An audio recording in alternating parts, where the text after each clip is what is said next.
शुरुआत में हमें पायरेट्स यानी समुद्री लुटेरों की एक दुनिया दिखाई जाती है। यहाँ का जो सबसे बड़ा पायरेट था आज उसे गिरफ्तार कर लिया गया था। मरीन फोर्स यानी समुद्री आर्मी का जो हेड था वो उसे आज सजा देने वाला था, उसे जान से मारकर। तो उसे सभी लोगों के सामने लाया जाता है ताकि इसकी मौत देखकर सबको नसीहत हो जाए और आज के बाद कोई पायरेट न बने, इस दुनिया से तमाम पायरेट्स का खात्मा हो जाए। क्योंकि ये पायरेट इस वक्त का सबसे बड़ा और खतरनाक पायरेट था, क्योंकि उसने अपनी पूरी जिंदगी में बहुत सारा खजाना चोरी करके किसी खास जगह पर छुपा दिया था। अब वो पायरेट सब लोगों को बताता है कि मैंने समंदर में बहुत सारा खजाना छुपा के रखा है, इसलिए मैं आप सब लोगों को ये कहता हूँ कि आप समंदर में जाएं और मेरा खजाना ढूंढ कर दिखाएं। अब ये सुनकर लोग इतने खुश हो जाते हैं कि वो उसके लिए नारे लगाने लगते हैं, क्योंकि लोगों में खजाना ढूंढने का जज्बा पैदा हो गया था। अब ये देखकर मरीन बेस के हेड उस पायरेट को फौरन मारने का कहते हैं, जिस पर दो फौजी उसके अंदर अपने बड़े बड़े रॉड घुसा देते हैं और उस पायरेट की वहीं पर ही मौत हो जाती है। लेकिन अब सारे लोग वहाँ से जाने लगते हैं उस खजाने को ढूंढने के लिए, यानी कि अब उन्होंने फैसला कर लिया था पायरेट बनने का, जो देखकर मरीन बेस के हेड को बहुत गुस्सा आता है, क्योंकि उसका जो प्लान था वो तो उल्टा पड़ गया था। वो चाहता था कि पायरेट्स का खात्मा हो जाए, लेकिन उस पायरेट के मरने के बाद अब तो बहुत सारे पायरेट सामने आ गए थे और अब वो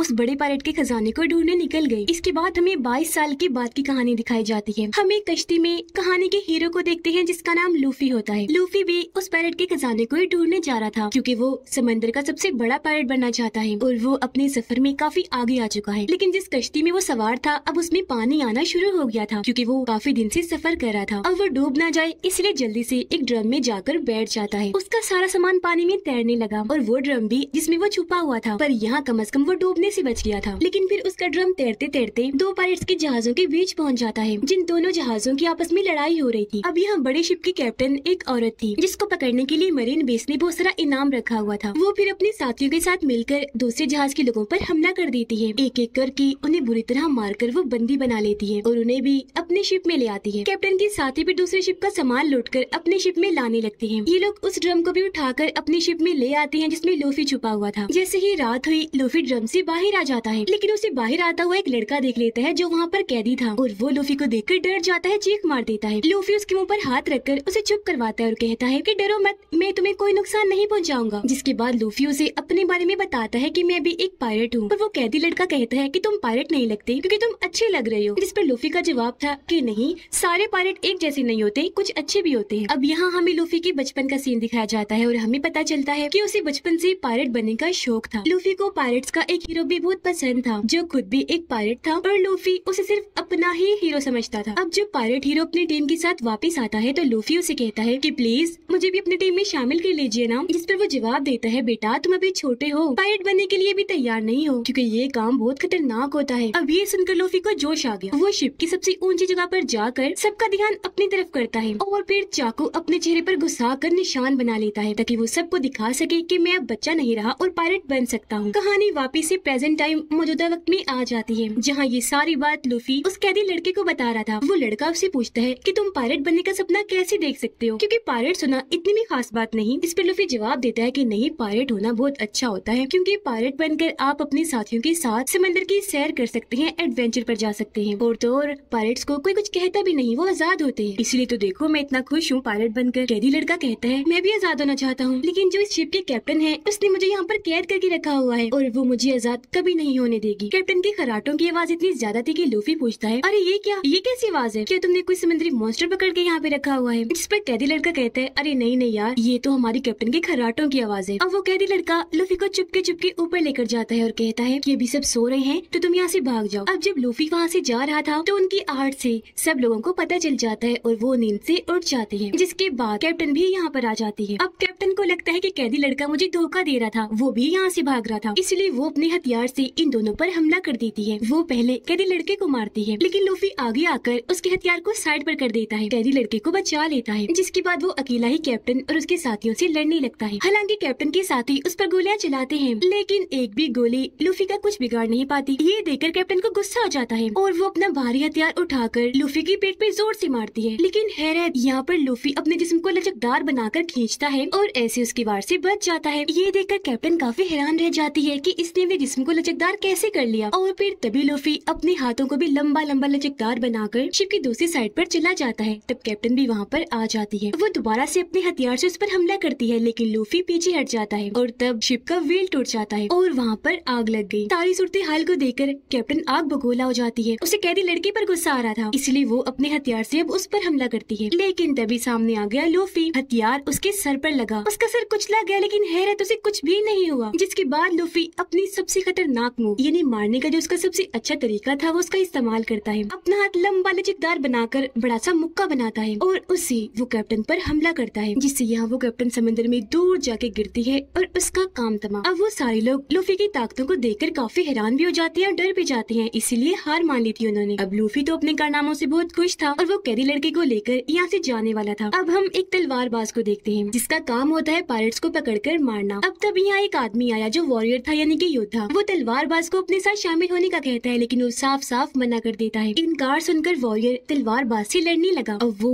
बहुत अच्छा तलवारबाज था। वो तेजी तेजी से अपनी तलवारें हिलाकर वॉरियर से लड़ता है और फिर एक मौके पर बड़ी आसानी से अपनी तलवारों का इस्तेमाल करते हुए वो वॉरियर को काटकर उसके 2 हिस्से कर देता है और इस तरह तलवारबाज ये लड़ाई जीत गया। लूफी और कैदी लड़का उस शिप से निकल चुके थे और अब वो एक छोटी कश्ती में आगे बढ़ रहे थे। अब क्योंकि उसने लूफी की और लूफी ने उसकी जान बचाई थी, इसलिए उन दोनों की दोस्ती हो जाती है। कैदी लड़का तो पहले उसकी ताकतें देखकर काफी हैरान था, इसलिए वो लूफी से पूछता है कि तुम्हारे पास ये लचकदार होने की ताकत कहाँ से आई? जिस पर वो बताता है कि बचपन में जब पायरेट हीरो ने मुझे अपनी टीम में शामिल करने से मना कर दिया था ना, तो तब मैंने गुस्से में आकर एक खास किस्म का फ्रूट खा लिया था, जिसके बाद से ही मुझे ये लचकदार होने की ताकत मिली। क्योंकि पायरेट हीरो ने जब मेरा हाथ पकड़ा तो मैं वहाँ से आगे बढ़ गया और मेरा हाथ लंबा होकर लचकदार बन गया। फिर कैदी लड़का पूछता है कि अब हम कहाँ जा रहे हैं? लूफी उसे बताता है कि हम जा रहे हैं ग्रैंड लाइन पर, यानी वही जगह जहाँ पर बड़े पायरेट का खजाना छुपा हुआ है। वो लड़का पूछता है क्या तुम्हें ग्रैंड लाइन का रास्ता पता है? इस पर लूफी जवाब देता है मुझे तो नहीं पता। फिर वो लड़का कहता है कि तुम्हारी तरह मेरा भी एक सपना है। मैं दरअसल मरीन सोल्जर बनना चाहता हूँ ताकि कमजोर लोगों की मदद कर सकूँ। ये सुनकर लूफी कहते तो फिर ठीक है, काम कर लेते हैं। हम अब यहाँ से जाते हैं मरीन बेस पर। मुझे वहाँ से ग्रैंड लाइन का नक्शा मिल जाएगा और तुम वहीं पर रुक जाना मरीन सोल्जर बनने के लिए। जिस पर कैदी लड़का कहता है अरे वाह, ये तो बहुत अच्छा आइडिया है, चलो फिर ऐसे ही करते हैं। और अब ये दोनों मरीन बेस पर जाने के लिए निकल जाते हैं। अब इसी बीच समंदर में हम नामी नाम की एक लड़की को देखते हैं जो अपनी कश्ती में थी और उसकी हालत खराब थी। वो मरने वाली थी क्योंकि उससे काफी कमजोरी महसूस हो रही थी। उसने जब आंखें खोली तो उसे वहाँ पर एक बड़ी कश्ती दिखाई देती है जिसके अंदर 2 लड़के थे। तब नामी उनसे मदद मांगती है, लेकिन तभी वो देखती है कि ये दोनों तो पायरेट्स हैं, इसीलिए अपनी कश्ती में रखा हुआ बॉक्स वो ज्यादा ढककर छुपाने की कोशिश करती है। ऐसा लग रहा था जैसे उसमें कोई कीमती चीज हो। ये देखकर वो दोनों लड़के अपनी कश्ती से उतरकर नामी की कश्ती में आ जाते हैं और उस बॉक्स को खोलकर देखने की कोशिश करते हैं। जैसे ही उन्होंने बॉक्स खोला, हैरत, उसमें कुछ भी नहीं था। अब जब लड़कों ने ऊपर देखा तो नामी उनकी कश्ती चुराकर वहाँ से भाग जाती है, क्योंकि ये सब उसने नाटक किया था ताकि वो लड़के इसकी कश्ती में आए और ये उनकी कश्ती लेकर भाग सके। और अब नामी भी पास की मरीन बेस पर आ जाती है। उधर लूफी और कैदी लड़का एक होटल में बैठकर खाना खा रहे थे, जहाँ तभी वो तलवारबाज भी आ जाता है। एक बच्ची उसके लिए अपने हाथों से खाना बनाकर लाती है, लेकिन तभी यहाँ पर मरीन कैप्टन का बदतमीज बेटा आ जाता है। वो बच्ची के हाथ से खाना छीनकर नीचे गिरा देता है और अपने पाँव से कुचल देता है, जिसके बाद वो बच्ची से भी काफी बुरा पेश आता है। बच्ची काफी परेशान हो गई, जो चीज तलवारबाज को पसंद नहीं आई, इसलिए वो मरीन कैप्टन के बेटे से कहता है कि बच्ची से माफी मांगो। जिस पर वो बदतमीज लड़का हंस के कहता है क्या कहा, मैं इस बच्ची से माफी मांगू? कभी नहीं हो सकता। ये कहकर वो तलवार निकाल लेता है, जो देखकर तलवारबाज भी अपनी तलवार निकाल लेता है। सिर्फ 1-2 वार करके ही उसे हरा देता है। ये देखकर कुछ और लोग भी तलवारबाज की तरफ आते हैं उसे लड़ने के लिए, लेकिन एक को वो टांग मार के ही गिरा देता है, एक का सर टेबल पर देकर मारता है और 2 की बाजुएं पकड़कर उन्हें तोड़ देता है और साइड में फेंक के मारता है। एक को वो पकड़कर ऐसे घूमता है कि उसे जोर से टांग मारता है। तभी यहाँ पर नामी भी आ जाती है। वो भी एक आदमी का सर टेबल पर देकर मारती है और उसे जख्मी कर साइड में उठाकर ले जाती है। अब कैदी लड़का काफी डरा हुआ था, टेबल के नीचे छुपकर ये सब कुछ देख रहा था, जबकि लूफी इस लड़ाई को काफी एंजॉय कर रहा था। तलवारबाज ने सभी मरीन सोल्जर्स को मार दिया था, जिसके बाद वो पकड़ता है मरीन कैप्टन के बेटे को। उसे जान से मारने ही वाला था कि तभी वो लड़का कहता है कि प्लीज तुम मुझे छोड़ दो, मैं कैप्टन का बेटा हूँ, तुम जो मांगोगे वो तुम्हें दे देंगे। अब ये सुनकर तलवारबाज उसे फिलहाल के लिए छोड़ देता है और उसके डैड मरीन कैप्टन के पास आता है अपना इनाम लेने, क्योंकि उसकी ड्यूटी पायरेट्स को मारने की भी थी। लेकिन मरीन कैप्टन कहते हैं कि पहले तुम्हें मुझे इनाम देना होगा, जो है कि तुम्हें 7 दिन के लिए मेरे पास कैद रहना होगा। इस पर तलवारबाज कहते हैं अच्छा, अगर तुमने मुझे कैद करने की कोशिश की तो सबसे पहले तुम्हारा बेटा मरेगा। अब ये सुनकर मरीन कैप्टन का बेटा भड़क जाता है और अपने डैड को कहता है डैड या क्या करे है, पैसे दे दे इसको। लेकिन उसके डैड उसे ही मुक्का मारकर दूर फेंक देते हैं। अब मरीन कैप्टन तलवारबाज को कहता है कि तुम्हारी इस हरकत के बाद कोई भी मरीन बेस तुम्हें इनाम नहीं देगा, फिर चाहे तुम जितने मर्जी पायरेट्स को मार लो। अब तुम्हारे पास 2 रास्ते हैं, या तुम हमारे साथ काम करो या फिर मेरे पास 7 दिनों के लिए कैद हो जाओ। इस पर तलवारबाज कहता है कि मैं तुम्हारे साथ काम तो नहीं करूंगा, लेकिन हाँ 7 दिनों के लिए कैद हो जाता हूँ। और अब उसे पकड़कर कैद कर लिया जाता है, उसे बांध दिया जाता है। अब अगले ही दिन लूफी भी यहाँ पर आ जाता है ग्रैंड लाइन के नक्शे को चुराने के लिए। लूफी ऊपर छोटे से रास्ते से आया था। वो जब देखता है कि तलवारबाज को वहाँ पर बांधा हुआ है तो वो उसकी रस्सियाँ खोलकर उसे आजाद कर देता है और जिस रास्ते से आया था वहाँ से ही वापस चला जाता है। उधर नामी एक मरीन ऑफिसर की यूनिफॉर्म चुराकर उसे पहनकर अंदर घुस जाती है क्योंकि वो भी यहाँ पर ग्रैंड लाइन का नक्शा ही चुराने आई थी। लेकिन जब वो नक्शा ढूंढ रही थी तो तब दो मरीन ऑफिसर अंदर आ जाते हैं और उसे पहचान लेते हैं कि नामी कोई मरीन ऑफिसर नहीं है बल्कि इसने तो सिर्फ वर्दी ही पहनी हुई है, इसलिए वो उस पर हमला कर देते हैं। लेकिन वो भी जल्दी से आगे बढ़ी। मेल ऑफिसर को तो वो अपनी टांग में ही लपेट कर नीचे गिरा देती है और रोड से फीमेल ऑफिसर पर हमला करके उसका भी काम तमाम कर देती है। इतनी ही देर में छत तोड़कर यहाँ पर लूफी भी आ जाता है क्योंकि उसने सारी बात सुन ली थी और अब इन दोनों को ही पता चल गया था कि हम यहाँ पर ग्रैंड लाइन का नक्शा चुराने आए हैं। अब लूफी मरीन कैप्टन की ऑफिस जाने लगता है क्योंकि ग्रैंड लाइन का नक्शा वहीं पर ही रखा हुआ है। तब नामी भी उसके पीछे पीछे जाने लगती है पर तभी अचानक इनके सामने मरीन कैप्टन आ जाता है और क्योंकि नामी ने यूनिफॉर्म पहना हुआ था तो वो उसे मरीन ऑफिसर ही समझता है। नामी यहाँ पर उसे बताती है वो दरअसल मैंने इस कैदी को अभी कैद किया है तो मैं इसे जेल में डालने जा रही थी। जो सुनकर कैप्टन यहाँ से चला जाता है पर यहाँ हमने देखा कि नामी बहुत चालाक है। उसने मरीन कैप्टन की जेब काट ली थी और अब उसके ऑफिस की चाबियाँ इनके पास आ गई थी। तो अब ये दोनों चाबियों से ताला खोलकर उसके ऑफिस घुस जाते हैं। अलग अलग होकर ग्रैंड लाइन का नक्शा ढूंढने लगते हैं। मरीन कैप्टन अब उस जगह पर आता है जहाँ पर वो दोनों ऑफिसर पड़े थे जिन्हें अभी अभी नामी ने पीटा था। दोनों ऑफिसर मरीन कैप्टन को बताते हैं कि वो लाल बालों वाली लड़की यानी कि नामी कोई मरीन सोल्जर नहीं है बल्कि वो तो यहाँ पर घुस गई है, पायरेट है। ये सुनकर मरीन कैप्टन को याद आया कि वो तो मेरे ऑफिस की तरफ गई है, इसलिए वो यहाँ पर इमरजेंसी अलार्म बजा देता है। उधर लूफी और नामी को वो तिजोरी मिल गई थी जिसमें ग्रैंड लाइन का नक्शा रखा हुआ था, लेकिन लाख कोशिश के बाद भी वो इस तिजोरी को नहीं खोल पा रहे थे। तभी बाहर मरीन कैप्टन भी आ गया था। वो दरवाजा पीटने लगता है और उन्हें दरवाजा खोलने का कहता है, लेकिन यहाँ पर लूफी मजबूती से तिजोरी को पकड़ता है। नामी उसके पीछे से आकर उसे जोर से पकड़ लेती है। यहाँ लूफी अपनी लचकदार ताकत का इस्तेमाल करके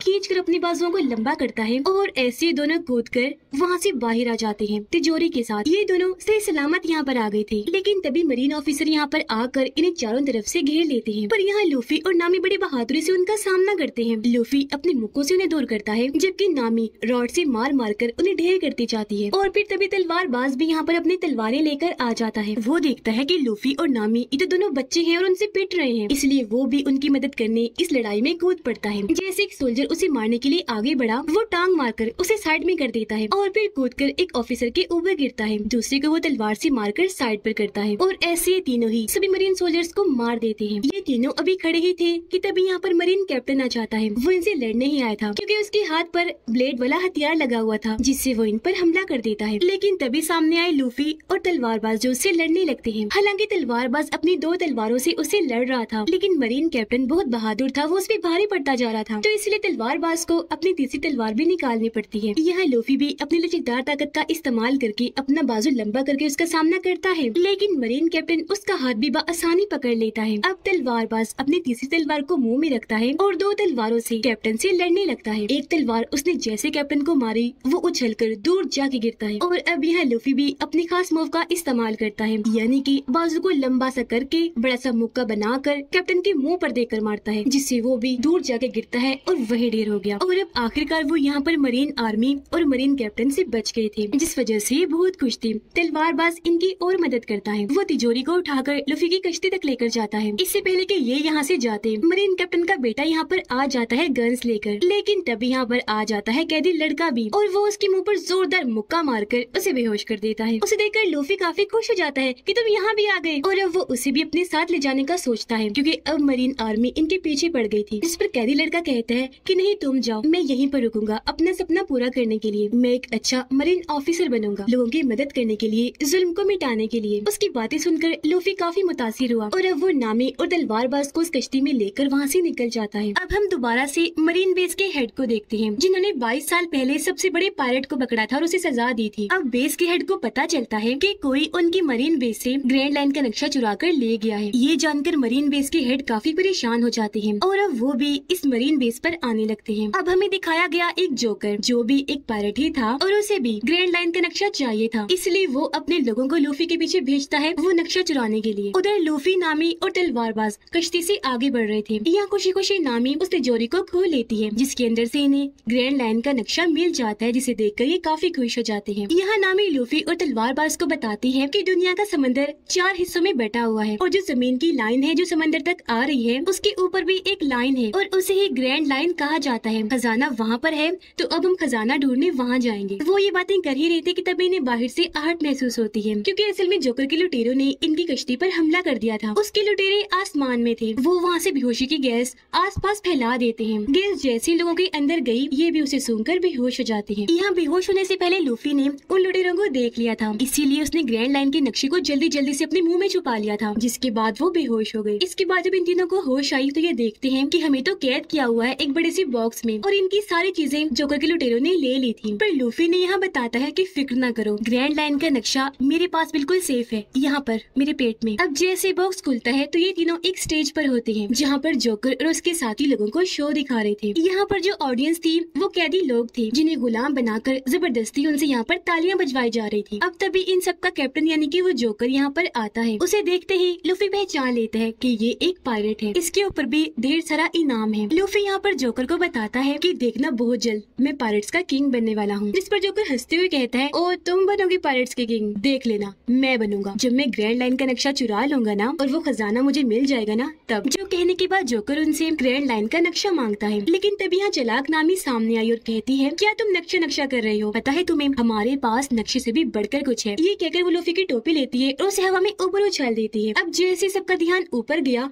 मौका पाकर वो यहाँ से भाग जाती है। अपनी टोपी पकड़ने के लिए लूफी अपना हाथ फिर से लंबा करता है। अब उसकी लचकदार ताकत देखकर सारे ही लोग काफी दंग रह जाते हैं, यहाँ तक कि वो जोकर भी कि ये इसने कैसे कर दिया। अब जब नामी सर्कस से बाहर आती है तो वो देखती है कि जोकर ने इनका पूरा शहर तबाह बर्बाद कर दिया है। शहर की बुरी हालत देखकर वो भी सोच रही थी कि तब यहाँ पर जोकर के लोग आकर उसे पकड़ लेते हैं और दोबारा से उसे अपने हेड जोकर के पास ले आते हैं। तभी जोकर के लोग तलवारबाज और नामी को पकड़कर उन्हें अपने साथ ले जाते हैं। जोकर लूफी के पास आता है और उससे ग्रैंड लाइन के नक्शे के बारे में पूछता है, लेकिन वो उसे कुछ नहीं बताता, जिस वजह से जोकर को गुस्सा आ गया और वो लूफी को सजा देने के लिए उसके हाथ पाँव बंधवा देता है और उन्हें खिंचवा कर और लंबा लचकदार कर देता है, क्योंकि उसे लग रहा था कि ऐसा करने से लूफी को तकलीफ होगी। लेकिन लूफी तो उल्टा हंस रहा था, क्योंकि उसे तकलीफ नहीं हो रही थी बल्कि मजा आ रहा था। अब जब जोकर लूफी के पास आया तो वो उसकी टोपी देखकर पहचान लेता है कि ये तो पायलट हीरो की टोपी है। तब यहाँ जोकर उसे बताता है कि जब मैं तुम्हारी उम्र का था ना तब मैं और पायलट हीरो एक ही टीम में हुआ करते थे, लेकिन उसने भी मुझे धोखा दे दिया। अब लूफी से नक्शा लेने के लिए जोकर यहाँ पर एक चाल चलता है। वो उसके सामने एक बच्चे को लाता है और कहता है कि अगर तुमने नक्शा ना दिया तो मैं इसे मार दूंगा। ये देखकर लूफी को गुस्सा आ गया और वो जैसे तैसे खुद को छुड़वा लेता है और यहाँ पर अपनी सबसे खास मूव का इस्तेमाल करता है, यानी कि लंबी बाजू करके बड़ा सा मुक्का बनाकर वो जोकर के मुंह पर जोर से मारता है, जिससे उसका सर ही टूटकर जिस्म से अलग होकर दूर जाके गिरता है। पर हैरत, सर अलग होने के बाद भी जोकर मरा नहीं था बल्कि जिंदा था। उसका कटा हुआ सर बोल रहा था,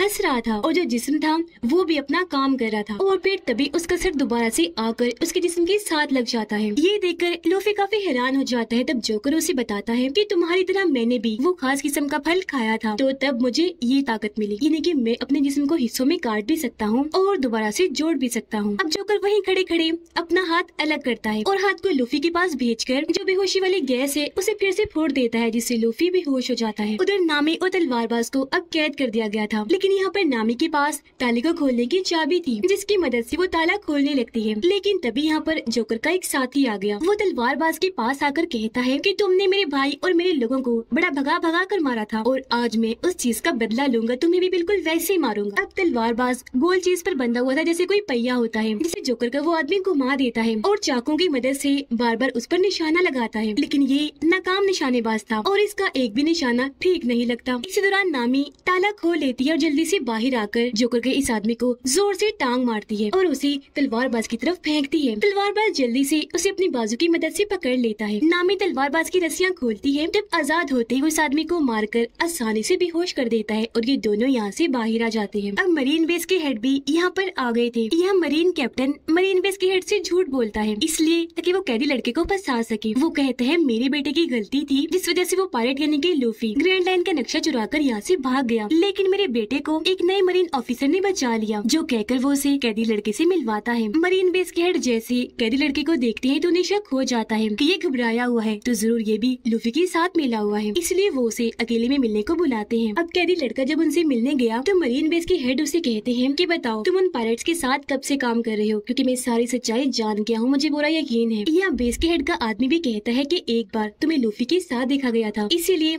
अब जो भी सच है जल्दी से बता दो। ये सुनकर कैदी लड़का काफी घबरा गया और वो सारी सच्चाई मरीन बेस के हेड को बता देता है। कहता है कि लूफी ने मेरी मदद की थी मेरी कैप्टन से मुझे आजाद करवाने में, तो वो और मैं उस शिप से भाग गए थे और यहाँ पर आ गए। जिसके बाद वो तो चला गया लेकिन मैं यहीं पर रुक गया क्योंकि मैं मरीन ऑफिसर बनना चाहता था। अब हेड समझ जाते हैं कि ये सच बोल रहा है, इसलिए वो कैदी लड़के को भी अपने साथ शामिल कर लेते हैं ताकि ये मिलकर लूफी को पकड़ सके। उधर जोकर ने लूफी को पकड़कर एक टैंक में कैद कर दिया था। जब उसे होश आई तो वो खुद को यहाँ पाकर काफी परेशान हो जाता है क्योंकि इस टैंक में धीरे धीरे करके समंदर का पानी भर रहा था और समंदर के पानी की वजह से लूफी यहाँ पर अपनी ताकतों का इस्तेमाल नहीं कर पाता क्योंकि वो यहाँ पर कमजोर पड़ता जा रहा था। तभी यहाँ पर जोकर भी आ गया और वो उसे दोबारा ग्रैंड लाइन का नक्शा मांगता है लेकिन लूफी उसे नहीं देता। इस वजह से जोकर को काफी गुस्सा आ गया और वो टैंक में पानी की स्पीड बढ़ा देता है और अब समंदर का पानी तेजी से वहाँ पर आकर लूफी पर गिरने लगा। अब हमें यहाँ दोबारा से लूफी के बचपन का सीन दिखाया जाता है जहाँ पर उस वक्त वो काफी दुखी था जब पायरेट हीरो उसे अकेला ही छोड़कर चला गया। उसके जाने के बाद यहाँ पर एक और पायरेट आया जो बहुत बुरा था। वो आते ही लूफी को पकड़कर उसे मारने लगता है, परेशान करने लगता है। लेकिन ठीक इसी वक्त पर यहाँ पर पायरेट हीरो दोबारा आ गया। उसने जब देखा कि लूफी के साथ ये ऐसा सलूक कर रहे हैं तो उसने एक एक करके उस पायरेट के सभी साथियों को मारकर ढेर कर दिया। लेकिन तब तक वो बुरा पायरेट लूफी को लेकर कश्ती में बिठाकर समंदर में आ गया। पर तभी यहाँ पर एक बहुत बड़ा समुद्री मॉन्स्टर आकर इनकी कश्ती पर हमला कर देता है जिससे इनकी कश्ती पलट गई और ये दोनों समंदर में जाके गिरते हैं। डूबने की वजह से उस बुरे पायरेट की तो वहीं पर मौत हो जाती है। इससे पहले कि लूफी भी पानी में डूबकर मरता, यहाँ पर पायरेट हीरो आकर उसकी जान बचा लेता है। जिसके बाद वो समुद्री मॉन्स्टर दोबारा से ऊपर आया इन पर हमला करने के लिए। वो अपना बड़ा सा मुंह खोलकर लूफी को खाने ही वाला था कि तभी सामने पायरेट हीरो आकर उसे बचा लेता है। मॉन्स्टर ने जैसे अपना मुंह बंद किया, पायरेट हीरो मॉन्स्टर की आंखों में आंखें डालकर देखने लगता है। इससे मॉन्स्टर काफी डर गया और वहाँ से वापस भाग जाता है। लेकिन लूफी देखता है कि उस मॉन्स्टर ने पायरेट हीरो का एक बाजू खा लिया है जिससे छोटे लूफी को बहुत दुख हुआ। तो अब यहाँ पर लूफी को एहसास हो गया कि वाकई अभी मैं बच्चा हूँ, पायरेट बनने के लायक नहीं हूँ। अब पायरेट हीरो यहाँ से जाने वाला था। जाते जाते वो लूफी को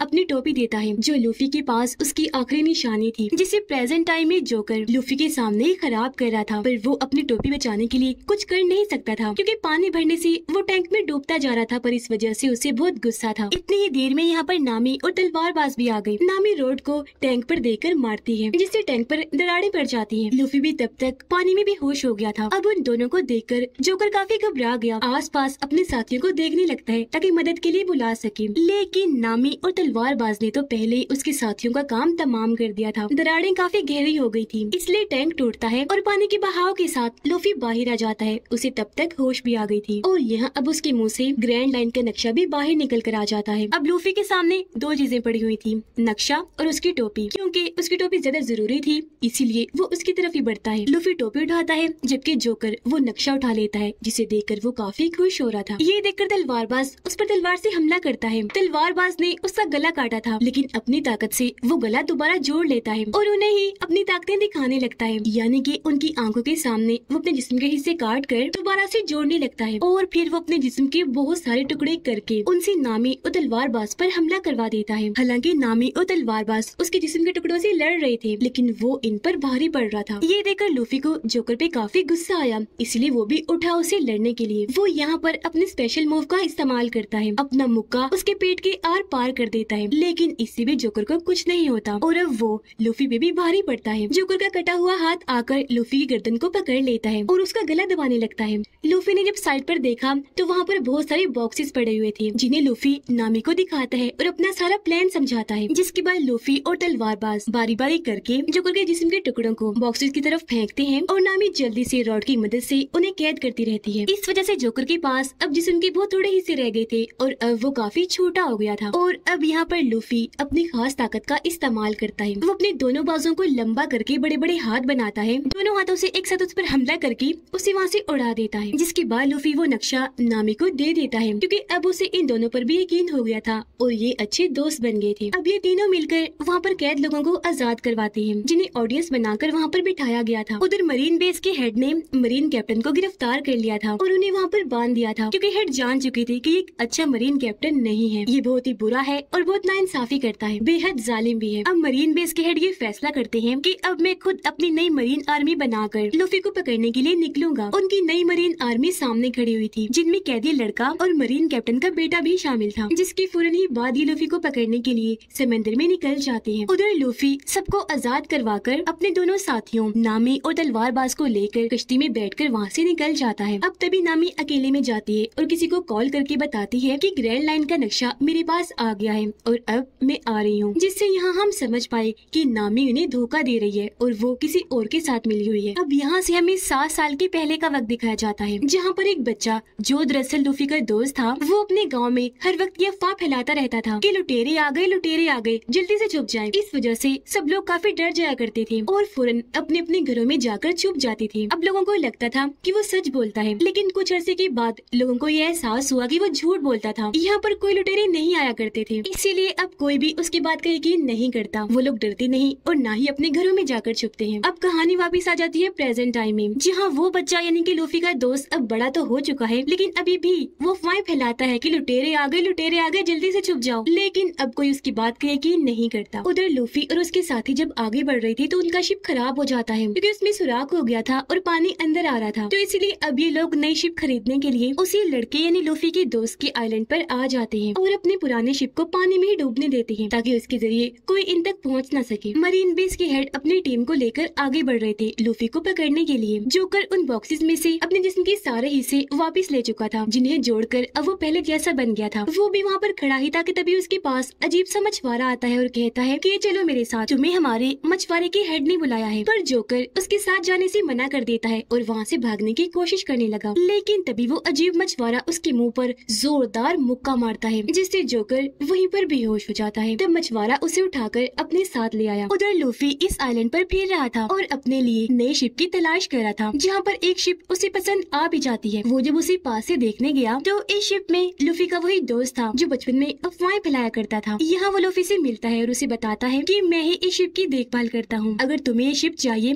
तो चलो मैं तुम्हें अपने दोस्त से मिलवाने ले चलता हूँ, क्योंकि ये शिप उसकी है, बल्कि शिप ही तो क्या पूरा आइलैंड ही उसका है। जो सुनकर लूफी, नामी और तलवारबाज उससे मिलने के लिए तैयार हो गए और अब लूफी का दोस्त उन तीनों को अपने दोस्त से मिलवाने ले जाता है उसके घर पर, जहाँ उसका घर हम देखते हैं बहुत शानदार खूबसूरत था, क्योंकि वो लड़की बहुत अमीर थी। जिसके बाद वो लड़की अंदर से निकलकर बाहर आती है, उसके साथ उसका दोस्त भी था। लड़की के साथ उसका दोस्त भी था जिसका नाम क्लाडोर था। अब इस अमीर लड़की की कल 28वीं बर्थडे थी, यानी कल वो 18 साल की हो जाएगी। तो उसका दोस्त यहाँ पर आकर उसे पहले ही हैप्पी बर्थडे विश कर देता है। वो फिर अमीर लड़की से लूफी, नामी और तलवारबाज को भी मिलवाता है, ये कहकर कि ये तीनों भी मेरे साथी हैं। तब अमीर लड़की उस लड़की यानी लूफी के दोस्त को कहती है कि आज रात तुम और तुम्हारे ये साथी यहीं पर रुक जाओ हमारे साथ रात का खाना खाने के लिए। यहाँ पता चला कि अमीर लड़की के मॉम डैड मर चुके हैं और अब वो इस घर में बिल्कुल अकेली रहती है, इसीलिए उसका दोस्त क्लाडोर और नौकर ही उसकी देखभाल करते हैं। अब वो अमीर लड़की जब अकेली बैठी थी तो खुफिया रास्ते से वो लड़का यानी लूफी का दोस्त उसके पास आता है। बर्थडे गिफ्ट के तौर पर वो उसे समंदर से लाया हुआ मोती देता है और उसे खुश करने के लिए यह बड़ी बड़ी बातें करता है कि मैं कई बार समंदर में जाकर एडवेंचर कर चुका हूँ। बातों के दौरान ही लड़की को खांसी होने लगी। तब लूफी का दोस्त उसे चाय लाकर पिलाता है, जिससे उसकी तबीयत थोड़ी बेहतर होती है। लूफी और नामी कपड़ों वाले कमरे में जब गए तो वो ये सोचकर काफी परेशान हो रही थी कि यहाँ पर तो इतने सारे कपड़े हैं, हम कौन से पहने। यहाँ पर तभी तलवारबाज भी आ जाता है और वो इन दोनों से पूछता है कि अमीर लड़की के साथ जो उसका दोस्त है क्लाडोर, कि तुम्हें वो जाना पहचाना सा लग रहा है। मुझे तो लग रहा है, मुझे ऐसा महसूस हो रहा है जैसे पहले मैं उससे मिल चुका हूँ। जिस पर लूफी और नामी कहते हैं कि नहीं तो हमें तो नहीं ऐसा लगता। उधर वही क्लाडोर अपनी मीठी मीठी बातों में अमीर लड़की को फंसाकर उसे काफी खुश कर देता है। अमीर लड़की उसके गले से लग जाती है और कहती है कि मैं तुम्हें अपना सबसे अच्छा दोस्त मानती हूँ, तुम मेरे सबसे ज्यादा करीब हो। पर क्लाडोर तो असल में उसका दोस्त नहीं बल्कि दुश्मन था, क्योंकि वो अमीर लड़की को मारने के लिए दोनों नौकरों के साथ मिलकर प्लान बना चुका था, ताकि उसके मरने के बाद सब कुछ उसका हो जाए और वो इस आइलैंड पर राज कर सके। इसी वजह से क्लाडोर हर रोज लड़की को थोड़ा थोड़ा जहर दे रहा था, जिस वजह से वो लड़की बीमार रहती है। यहाँ दोनों नौकरों ने मिलकर लड़की को मारने के लिए बहुत सारा जहरीला सूप बनाया हुआ था, ताकि उसकी 18वीं सालगिरह से पहले ही वो उसको मार दे। फिर अब रात को बर्थडे पार्टी होती है, जहाँ पर लूफी, नामी और तलवारबाज पार्टी को काफी इंजॉय करते हैं, मजे मजे के खाने खाते हैं। यहाँ नामी एक आदमी से बात करती है जो कि यहाँ का खास आदमी था, क्योंकि वो अमीर लड़की का सारा बिजनेस और लेन देन संभालता था। वो यहाँ का डीलर था। अब तभी अमीर लड़की यहाँ पर क्लाडोर के साथ आती है और अपने डीलर से मिलती है। अब तलवारबाज क्लाडोर से बात करता है और उससे पूछता है तो मुझे जाने पहचाने से लग रहे हो, क्या पहले हम मिल चुके हैं। जिस पर क्लाडोर मना कर देता है कि नहीं, मुझे ऐसा नहीं लगता, हम पहली बार ही मिल रहे हैं। अब डीलर अमीर लड़की को कहता है कि मुझे आपसे कोई जरूरी बात करनी है, पर क्लाडोर मना कर देता है और कहता है कि बातें बाद में होती रहेंगी, पहले सब खाना खा लेते हैं। अब जब ये सारे लोग खाना खा रहे थे तो यहाँ पर लूफी अमीर लड़की से उसे शिप के बारे में बात बात करता है कि हम वो लेना चाहते हैं क्योंकि हम पायरेट्स हैं और ग्रैंड लाइन के लिए जा रहे हैं, तो हमें उस शिप की जरूरत है। अमीर लड़की कहती है कि आज रात 12 बजने के बाद मैं 18 साल की हो जाऊंगी, तब हर चीज मेरे कंट्रोल में आ जाएगी, तो शिप मैं तुम्हें दे दूंगी। वो बातें कर ही रही थी कि तभी लड़की की तबीयत खराब होने लगी। ग्लाडोर कहता है किसी आराम की जरूरत है, आप सब लोग यहाँ से चले जाइए, पर अमीर लड़की मना कर देती है कि नहीं नहीं मत कहो उन्हें जाने का, आज रात वो यही रुकेंगे। ये सुनकर तब ग्लाडोर भी चुप हो जाता है और अमीर लड़की को उठाकर उसके कमरे में छोड़ने जाता है। अब मरीन बेस के हेड और कैदी लड़का जब एक जगह पर बैठे हुए थे तो वहाँ पर मरीन कैप्टन का बेटा आता है और बताता है कि एक आइलैंड के पास हमें लूफी की शिप का सामान मिला है, जिस पर मरीन बेस के हेड कहते हैं तो इसका मतलब है लूफी उस आइलैंड पर गया है, तो अब तुम दोनों उस आइलैंड पर जाओ और लूफी को पकड़कर यहाँ पर लेकर आओ। अब जब डीलर अकेला था तो उसके पास क्लाडोर आता है क्योंकि वो डीलर को मारना चाहता है। वजह ये थी कि डीलर क्लाडोर की सच्चाई जान चुका था, जो सारी बात आज रात वो अमीर लड़की को बता देगा। अब यहाँ हमने देखा कि क्लाडोर के पास भी तेज चलने और दौड़ने की स्पीड और ब्लेड की ताकत है। उसके हाथ में 5 ब्लेड लगे हुए थे, वो उन्हें डीलर के अंदर घुसाकर उसे बहुत बुरी तरह मार देता है। अब हम जोकर को देखते हैं जिसे वो मछुआरा अपने हेड के पास उठाकर ले आया था। हेड जोकर को कहता है कि मैं यहाँ का सबसे बड़ा और खतरनाक पायलट हूँ, अगर तुम यहाँ पर कुछ लूटोगे तो आधा हिस्सा मुझे भी दोगे। जिस पर जोकर कहता है लेकिन मैं तो कुछ भी नहीं कर पा रहा। लूफी नाम का एक लड़का है, वो ही यहाँ पर हर जगह घूम रहा है, उसके पास एक ग्रैंड लाइन का नक्शा भी है, वो ही उस खजाने को ढूंढ लेगा। इस पर मछुआरों का हेड कहता है कि कौन लूफी, कहाँ है वो इस वक्त। जोकर कहता है कि तुम मुझे छोड़ दो, मुझे फिलहाल पता नहीं है कि वो कहाँ है, लेकिन उसे ढूंढने में मैं तुम्हारी मदद कर सकता हूँ। जिस पर वो हेड मानकर उसे छोड़ देता है। अब लूफी और तलवारबाज और खाना खाने और शराब पीने अपने अपने कमरों से बाहर आते हैं और अब ये दोनों मिलकर किचन में जाते हैं, जहाँ पर लूफी का दोस्त पहले से ही मौजूद था और अब ये तीनों यहाँ पर बातें करने लगते हैं। अब नामी भी अपने कमरे से बाहर आकर यहाँ पर सामान चुराने लगती है, जिसके बाद वो अमीर लड़की के कमरे में जाती है। वो लड़की नामी के हाथ में सामान का थैला देखकर समझ जाती है कि ये चोरी कर रही है, लेकिन यहाँ वो फिर भी नामी को कुछ नहीं कहती, बल्कि दोस्तों की तरह ही उससे बातें करने लगती है। बातों ही बातों में लूफी का दोस्त बताता है कि मेरे डैड भी एक काफी बड़े पायरेट थे, लेकिन फिलहाल वो लापता है। अब उनका नाम सुनकर लूफी एकदम से बोलता है, अच्छा वो, उनको तो मैं जानता हूँ, मैं उनसे मिल चुका हूँ और वादा करता हूँ कि तुम्हें तुम्हारे डैड से मिलवा दूंगा। अब यहाँ पर तलवारबाज उसे पूछता है क्या यहाँ पर पीने के लिए शराब है। इस पर वो कहता है कि हाँ, बेसमेंट में बहुत सारी शराब पड़ी है, वहाँ जाकर पी लो। तो अब तलवारबाज और लूफी का दोस्त बेसमेंट में आते हैं, लेकिन जब ये आगे बढ़ रहे थे तो इन्हें यहाँ पर डीलर की लाश मिलती है और ये दोनों उसे देखकर काफी परेशान हो जाते हैं, ये सोचकर कि इसे किसने मारा होगा। जहाँ तभी इनके सामने क्लाडोर आ जाता है, वो इन्हें भी अपने 5 ब्लेड्स दिखा देता है, जिन्हें देखकर तलवारबाज समझ जाता है कि ये कौन है। क्लाडोर असल में ब्लैक आर्मी का कैप्टन था, जो कि बुरे पायरेट्स होते हैं, और इसके ऊपर भी ढेर सारे पैसों का इनाम रखा गया है। अब एकदम ही तलवारबाज अपनी तलवार से उस पर हमला करता है, लेकिन वो अपनी ब्लेड से उसकी तलवार नीचे करता है और ऐसे उसके हमले से बच जाता है। और फिर क्लाडोर अपनी स्पीड की ताकत से वहाँ से झट से गायब हो गया। इतनी ही देर में क्लाडोर के दोनों साथी इन्हें नौकर यहाँ पर आ जाते हैं। एक नौकर तलवारबाज के सर पर कोई चीज मारकर उसे बेहोश कर देती है, जो देखकर लूफी का दोस्त एक छोटी सी जगह से जल्दी से यहाँ से भाग जाता है और नौकरों के हाथ लगने से बच गया। अब क्लाडोर यहाँ पर वापिस आया और अपने नौकरों से कहता है कि उन दोनों की लाशों को ठिकाने लगाओ, इन्हें डीलर की और तलवारबाज की, जो कहकर वो यहाँ से चला गया। लूफी किचन में आया क्योंकि उसे भूख लग रही थी, तो जहरीले सूप को देखकर उसे रहा नहीं गया और वो सारा का सारा सूप पी जाता है। इससे वो मरता तो नहीं, लेकिन फौरन बेहोश हो जाता है। उधर नामी भी अमीर लड़की से बातें करने के बाद उसकी काफी अच्छी दोस्त बन गई थी और जो सामान अब नामी ने चुराया था वो सारा वापस रख देती है। उधर वो दोनों नौकर डीलर की लाश और बेहोश तलवारबाज को एक कुएं के पास लाकर उसके अंदर फेंक देते हैं, जिसके बाद वो भी वहाँ से चले जाते हैं। लूफी का दोस्त जो पहले ही काफी घबराया हुआ था, अब वो दोबारा से हर घर में जाकर इस बार सच बताता है कि मेरी बात का यकीन कर लो, उठो जागो, सच में यहाँ पर लुटेरे आ गए हैं। अब हालांकि इस बार वो सच बोल रहा था, लेकिन कोई भी उसकी बात का यकीन करने को तैयार ही नहीं था। और फिर तभी लूफी का दूसरा दोस्त यानी कि कैदी लड़का भी अपने साथियों के साथ यहाँ पर आ जाता है। यह लूफी का दोस्त कैदी लड़की को सारी बात बता देता है कि ब्लैक आर्मी यानी बुरे पायलट का जो कैप्टन है वो यहाँ पर आ चुका है और सबको मार रहा है। उसके बारे में बताने के लिए मैं यहाँ पर आया हूँ। इस पर मरीन कैप्टन का बेटा कहता है कि ये झूठ है, ब्लैक आर्मी के कैप्टन को तो मेरे डैड ने मार दिया था, इसलिए हम यहाँ पर जो काम करने आए हैं वही करेंगे, यानी लूफी को ढूंढने के लिए। उसका नाम सुनकर लूफी का दोस्त बताता है तुम लूफी को ढूंढने आए हो यहाँ पर,